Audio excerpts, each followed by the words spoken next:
MI की मैं विशाल आप सभी का मेरे चैनल माँ गली का सेवक में स्वागत करता हूँ। सभी साधकों और साधिकाओं को मेरा प्रणाम। जय गुरुदेव। जैसा कि आप देख रहे हैं सम टाइटल में खबीस भूत प्रेत जिन मसान ये सब आपके घर पे छोड़ा गया है। तो ये जो मेरा प्रथम टॉपिक है ये इस विषय पे है कि आप लोगों के ऊपर तंत्र मंत्र जादू टोना या किसी भी ऐसी आसुरी शक्ति का जो प्रभाव होता है वो कैसे होता है, कहाँ से आता है। तो इसी विषय पे मैं ये टॉपिक लेके आया हूँ आप लोगों के लिए वीडियो में, और इसी पे हम लोग चर्चा वगैरह करेंगे। तो जो नए साधक है कृपया करके सब्सक्राइब कर लीजिए, और जो पुराने साधक है वो ज़रूर लाइक वगैरह ज़रूर कीजिए, कमेंट में जय माई की ज़रूर लिखा कीजिए, ताकि हमें भी पता लगता है कि भाई हमारे व्यूवर्स और साधक ये वीडियोस देख रहे हैं। तो काफ़ी लोग बाग इतने ज़्यादा परेशान हो जाते हैं कि उनके ऊपर काला जादू तंत्र मंत्र ऐसी प्रक्रिया कर दी जाती है जिससे वे लोग छूट नहीं पाते हैं।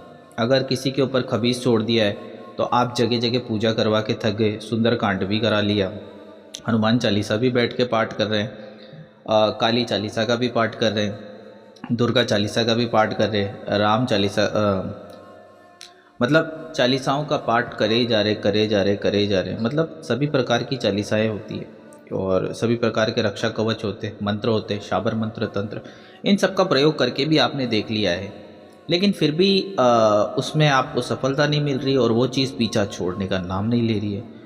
तो इसके पीछे कारण क्या है? तो हम लोग इसके पीछे का कारण हम लोग जानेंगे आज, और मैं आप लोगों को इसके पीछे का पूरा कारण बताऊंगा।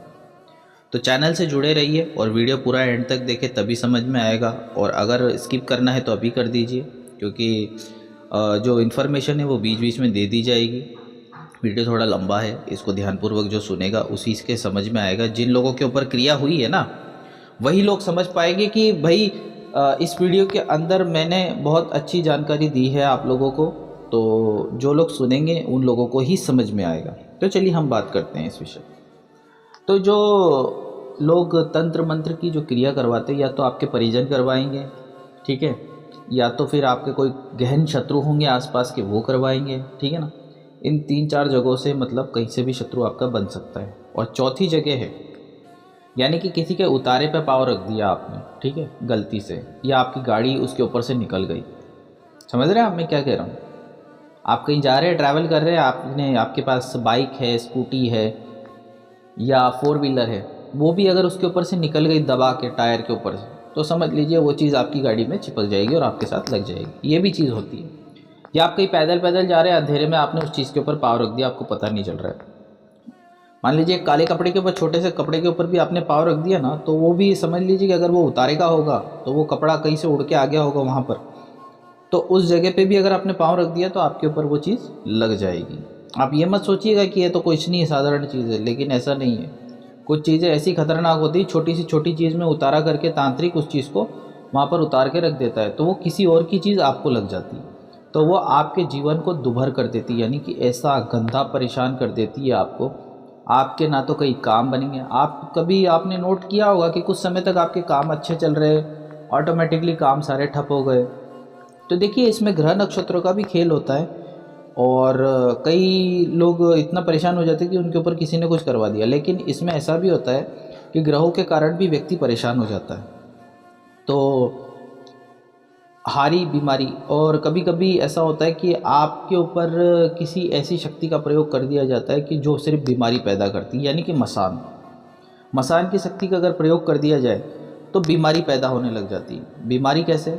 जैसे कि आप मान लीजिए कि आपके ऊपर आपके किसी शत्रु ने मसान का प्रयोग कर दिया और आपके ऊपर बीमारी का असर हो गया, आप गोली दवाई ले जा रहे, तो देखिए सबसे पहले डॉक्टर को दिखाइए। अगर डॉक्टर से इलाज नहीं होता है तो किसी वैद्य को दिखाइए। वैद्य से अगर इलाज हो जाए तो बहुत अच्छी बात है, नहीं होता तो फिर आप झाड़ा फूकी वाले के पास जाइए, ठीक है, इलाज वहाँ से करवाइए, लेकिन करवाइए, नहीं तो ये बीमारी आपके शरीर में बढ़ती जाएगी तो वो आपको आगे चल के ख़त्म कर देगी पूर्ण रूप से।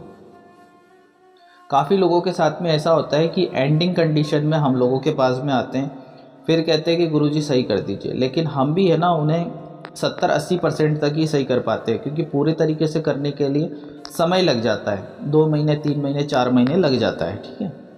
तो वो क्या होता है कि हम लोगों की जो गाइडलाइंस होती है, आप लोगों को उस गाइडलाइन के हिसाब से चलना पड़ता है। अगर आप उस गाइडलाइन के हिसाब से चलेंगे तभी आप आगे सक्सेस है, वरना सक्सेस नहीं है। क्यों? क्योंकि हम लोग तो हमारी क्रिया कर देते हैं, लेकिन वो क्रिया करने के बाद में आप लोगों को जो जिस चीज़ की गाइडलाइन दी जाती है उस हिसाब से आपको चलना पड़ता है, तब जाके वो तंत्र मंत्र की क्रिया करती है। तो काफ़ी ऐसे हमारे व्यूअर्स और साधक हैं जो लोग जगह जगह तांत्रिक, आमिल, ठीक है, जानकार और कई ऐसे पंडित है ना, ब्राह्मण्स, इनसे हवन अनुष्ठान या तांत्रिक क्रियाएं करवा के, है ना, या कोई तावीज़ वगैरह पहन लेते हैं, तो उससे भी इन लोगों को फ़र्क कुछ समय के लिए पड़ता है, फिर उसके बाद में वही असर। यानी कि वो साधक या वो आमिल या वो जानकार या पंडित, कोई भी एक्सेट्रा, ठीक है, तो मैं सभी को जोड़ रहा हूँ इसमें, ठीक है ना, किसी एक आधे को नहीं जोड़ रहा हूँ। तो जो लोग जानकार है वो भी मेरी वीडियो देख रहे होंगे, जो नहीं है वो भी मेरी वीडियो देख रहे होंगे, तो जो बात है वो स्पष्ट है। तो क्या है कि मेन चीज़ का राज जानने के लिए उस चीज़ की गहराई तक जाना पड़ता है कि इसके ऊपर तंत्र हुआ कहाँ से है, किस प्रकार का तंत्र है, ठीक है ना। अगर आपने गलत चीज़ देखी, गलत अंदाज़ा लगा लिया या गलत आपको जानकारी मिल गई, तो आप उस आदमी का इलाज नहीं कर पाएंगे। इलाज करने के लिए उसको सटीकता से जानकारी लेनी ज़रूरी है, ठीक है।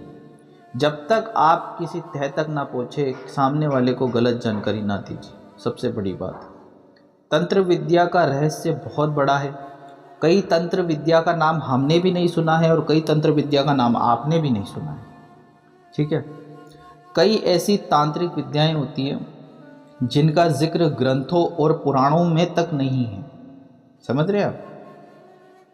वो गुप्त की गुप्त रह गई है, और जो होती है वो अलग क्रियाएं होती है, जिनके माध्यम से जो प्राचीन काल से आदिवासी क्रियाएं चलती हुई आ रही है, ठीक है ना, जो कि ऐसी क्रियाएं हैं जिनका जिक्र ग्रंथों और पुराणों में भी नहीं है, किसी भी तांत्रिक ग्रंथ या किसी भी तांत्रिक पुराण में नहीं है, ठीक है।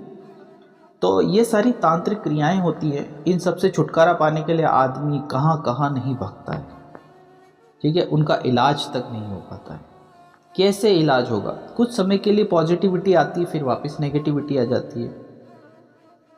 तो अगर साधक को पूरा ही सही होना है तो सबसे पहले किसी अच्छे जानकार से मिले, तभी काम करवाए, अन्यथा समय बर्बाद ना करें। लेकिन हाँ, कोशिश कीजिए कि जानकारी लेने की कोशिश कीजिए कि आपके ऊपर किस चीज़ का असर है। जब तक आपको उस चीज़ का पता नहीं चलेगा तब तक कुछ काम नहीं होगा। क्योंकि लगा आपको मसान है और कोई भूत बोल रहा है तो फिर आप उसका इलाज नहीं कर पाएंगे, समझ रहे हैं ना। अगर बुखार है तो सर्दी जुकाम की गोली लेने से सही नहीं होगा, तो उसमें बुखार की ही गोली लगेगी आपको, और ज़्यादा तेज़ बुखार है तो फिर इंजेक्शन लगेगा, समझ रहे हैं। ऐसा यहाँ पर भी तंत्र में ऐसा ही होता है कि कुछ चीज़ें नॉर्मल उपायों से सही हो जाती है, तो और या तो फिर कुछ बड़े उपाय लेकर आने पड़ते हैं, और उन जटिल उपायों से फिर आपके क्रियाओं को सही किया जाता है, और जितने बंधन होते हैं आपके ऊपर से सब काटे जाते हैं, फिर सुरक्षा चक्र लगाए जाते हैं। बहुत सारी ऐसी चीज़ें हैं, और उल्टे तरीके से चलने पर क्या होता है कि कुछ भी काम नहीं होता है। किसी अच्छे जानकार या ज्योतिष से सलाह ले, तभी आगे काम करें, ठीक है। देखिए, डॉक्टर का काम डॉक्टर कर सकता है, झाड़ फूक वाले का काम झाड़ फूक वाला कर सकता है। बाकी तो आप समझदार व्यक्ति हैं, हमारे चैनल के व्यूअर समझदार हैं, तो इतना तो समझ गए होंगे कि मैंने क्या कहा है। तो समय कहीं पर भी ज़्यादा बर्बाद ना करें, तुरंत समझ जाइए। अगर गोली 3 दिन के अंदर असर करती है तो उसी प्रकार से तंत्र भी 24 घंटे के बाद में असर करना चालू कर देता है। तो आशा करता हूँ आप लोगों को वीडियो अच्छा लगा होगा, तो लाइक ज़रूर किया कीजिए, सब्सक्राइब ज़रूर किया कीजिए, कमेंट में जय माई की ज़रूर लिखिए। मैं आप लोगों के लिए इतनी गहन शोधन जानकारी डाल रहा हूँ, इसके बाद में और भी डाली जाएगी। और जिन लोगों को मेरे फ्री तंत्र कार्ड ग्रुप में जुड़ना है, वो लोग मेरे डिस्क्रिप्शन बॉक्स में जाकर लिंक पर टैप करके फ्री तंत्र कार्ड ग्रुप में ज्वाइन हो सकते हैं। मैं आप लोगों को ऐड कर लूँगा उसमें, जैसे आप क्लिक करेंगे वहाँ पर तुरंत पहुँच जाएंगे, आप ज्वाइन हो जाइए, मैं आप लोगों को ऐड कर लूँगा। लेकिन सिर्फ मात्र वही लोग जुड़े जिन्हें तंत्र की समस्या है, जिन्हें तंत्र की समस्या नहीं है वे लोग आके अपना टाइम वेस्ट ना करें। क्योंकि देखिए, आप लोग ग्रुप में भीड़ लगा देते, कोई मतलब वाली बात नहीं है। तो आशा करता हूँ वीडियो आपको समझ में आ गई होगी, मेरी जानकारी अच्छी लगे तो लाइक शेयर ज़रूर करें। जय माई की, जय गुरुदेव।